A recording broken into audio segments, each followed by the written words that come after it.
framework.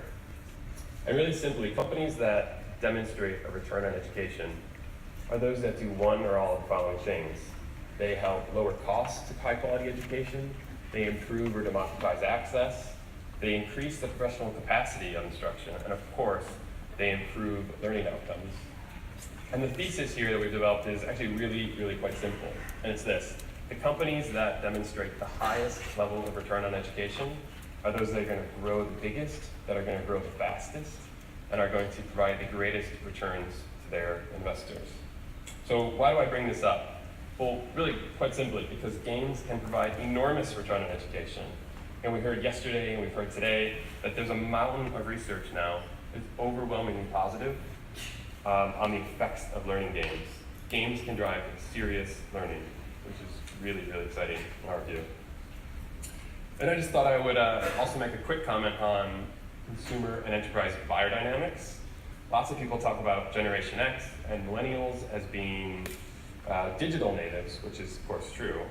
But if you look at when these major gaming platforms were launched, you also see that these generations have been gamified since birth.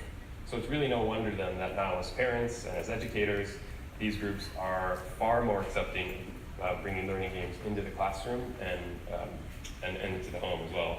So a really positive sign for where this market is headed, we think. So this is just really the last thing I wanted to discuss. And I do think it's probably an overly basic point, but it is a really important one. And something that we're not just seeing in the marketplace, but something that we're actively looking for as investors in the companies we hope to partner with. And the point has to do with this spectrum here between fun, entertainment, and education. And so for too long, we've seen game developers, we've talked to game developers, who try to find an optimal place on the spectrum, trying to determine how they balance these two things. Where on the spectrum should their game fall? But of course, and again, I realize this is obvious, if you're building a world-class learning game, it can't just fall somewhere in the middle. It can't just be a balance of these two things.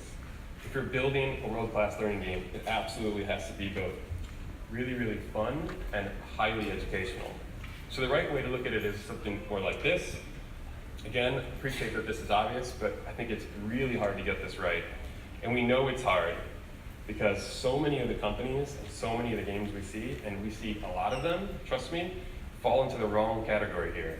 So we see tons of games that are really fun to play, but have absolutely zero educational benefit. And on the other side, we see a handful of games